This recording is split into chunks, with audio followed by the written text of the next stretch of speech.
Green Arrow number 10, written by Ann Nesenti, art by Steve Kurth. This is a totally new arc.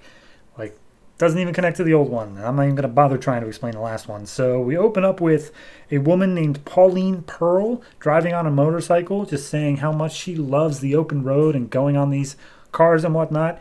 And then she takes this motorcycle and launches herself off a bridge, to which Green Arrow then fires an arrow that he swings from and grabs her just a second before she plummets to her death. And as he rescues Pauline, Green Arrow's like, "Hey, are you okay?" And she's like, "No, come on, man." And it turns out Pauline was suicidal. Pauline wanted to die. And she's like, "That was the first time I've been able to work up the guts to do that. How dare you stop me?" And she starts punching a wall and blood starts coming out of her knuckles. And Green Arrow's like, hey. It's not about the guts to do suicide. It takes a lot more guts to live. And she's like, "Wow, great fortune cookie there. Look, it doesn't matter because I'm not a human. I'm a robot. There's nothing wrong with a robot wanting to kill itself, right?" And Green Arrow's immediately caught off guard. Green Arrow, robots don't have free will. Therefore, you wanting to kill yourself makes you not a robot. And she's like, "Well, why don't you just go work at the suicide hotline? I'm sure you'd have a 100% success rate. God, I hate you." And she tries to claw back her own skin to show that she has circuitry underneath. And Green Arrow just stops her as she starts bashing her head against this wall. And as she finally passes out, she's like, "Let me die." And then Green Arrow gets her to some, I assume, private hospital or something like that. And they run some scans on her and find out that, her name is Pauline Pearl, I believe it was, and that she has a barcode on her right foot that says necrotics. That's it, necrotics. So when they do a scan of her, she has a thin metal plate in the back of her skull, as well as skeletal veins and limbs and implants and stuff like that all throughout her body. And she's like, the doctor's like, "I've never seen anything like this before, ever." And she's like, "Well, she didn't do it to herself, so we got to figure out what's going on."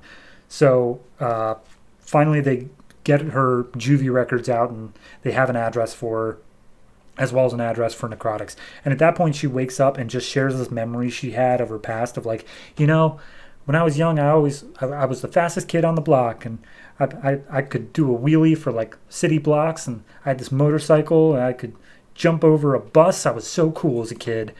And then she just is real sad for a while as she's thinking about these memories. So then we have Green Arrow, but specifically Oliver Queen, but specifically just some vague businessman type, he doesn't name himself, just go to necrotics. And this dude comes out dressed like the mutants from Dark Knight Returns, and he's like, "Can I help you?" And he's like, "Yeah, you sold my buddy some product, and he was very pleased. I'd like to get one as well." And he's like, "Oh, step on in."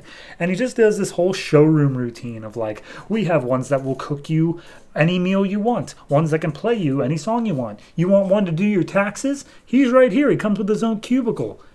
And then there's this big War Machine one that's definitely going to come into the fight scene later, but we're not talking about that yet. And so he's doing this whole pitch here of how robots can do whatever. And he's Oliver's very impressed by it, and wow, they are very good at their jobs. The one who's playing music is perfect. And he's like, "All right, well, I'll take the whole lot." And he's like, "That's going to cost you millions of dollars." He's like, "Yeah, I'll be back in an hour to pick him up." So then Oliver takes the trip over to Pauline's parents' house, and it turns out they're actually her adoptive parents. And when she was a kid, she had a whole lot of physical deformities. She wasn't standing right. She always was getting surgeries in order to get fixed or whatever. And then one day they told her that she was adopted, and she didn't know that, and it didn't go well. And she was just confused about who she was, where she came from, and eventually she just ran away. So then we cut to the back area of that robot salesman guy, and we see it's this whole huge warehouse room filled with a bunch of robots, humanoid robots that are all in various forms of disrepair. And he's just bad-mouthing them constantly. He's like, what are you looking at? I'm not your mom. Go find a hobby. Jesus. And can we please clean up our parts around here? Y'all are slobs. And so he just makes his way through the warehouse. Finally, on the other end, Green Arrow's standing there, and he's like, all right, tell me what's going on here. And they basically just have a morality battle for a second, where Green Arrow's like, these guys are obviously humans. And he's like, no, they're not. They are robots. Would you fight for the rights of a toaster? These things are just machines. No matter how humanoid they look, they are just machines. And he's like, right, but like, I found Pauline Pearl's parents, so they were once human. And he's like, don't know what you're talking about. He's lying. Kill him. And so he sicks all the robots on him. And eventually the big war machine robot comes out. They get into a fight. But this guy is so ridiculously huge that Oliver doubts that he actually was a human to begin with. So he shoots a couple arrows into him and then tries a like electrified current thing in order to see if a current, like, I don't know, they explain it as a toaster in a bathtub, and apparently that would only hurt humans and it wouldn't hurt robots, which then verifies to Green Arrow when it doesn't hurt him that he is 100% robot. So then Green Arrow just fires a normal electrical arrow at him and takes him out like normally, which I don't understand why one worked and the other one didn't. But regardless, he takes him out. And then we see Pauline has managed to sneak up behind the robot salesman guy and puts a piano wire around his neck and just starts strangling him. To which this guy then goes on possibly the longest diatribe of this book as a whole, which, if you remember my issue 1 ramblings, that's saying something.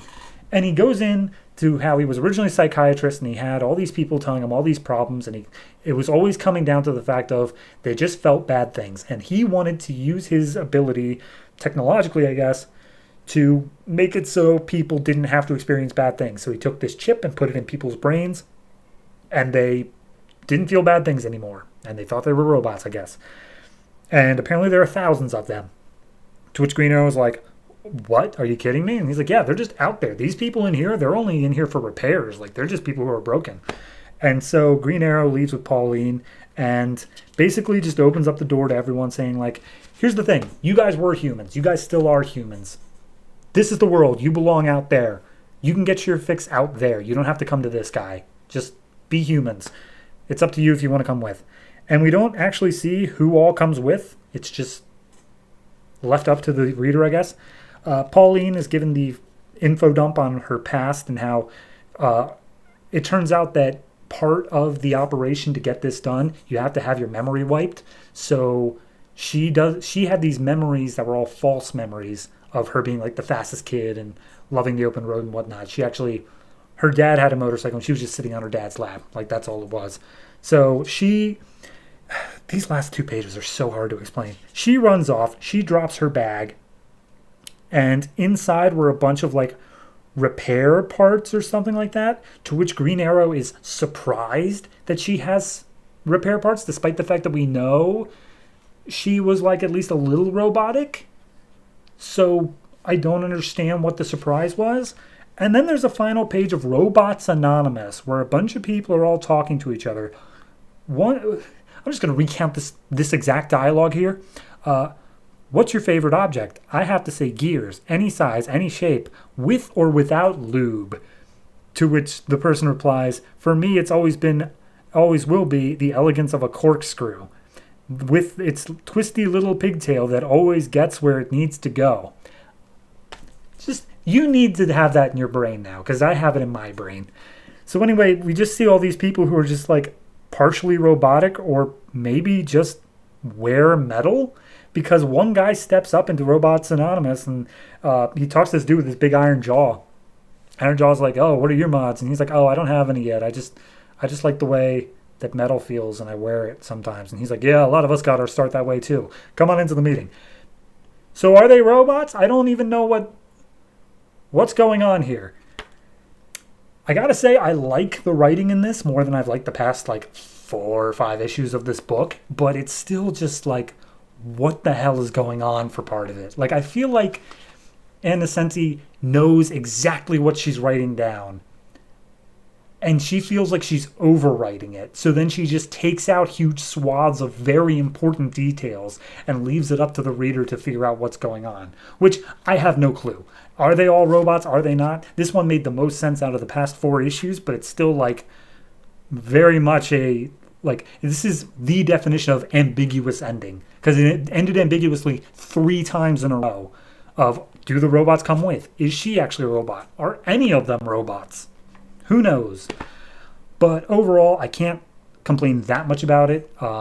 Different artists, love that. So I'm going to give this one a 6. It's good. It's fine. It makes some good points on like humanity versus robots and stuff like that. Just not quite there for me. I'm looking for a little bit more, and I'm hoping that maybe if we're on an upward trend here, it can deliver, but I am not holding my breath.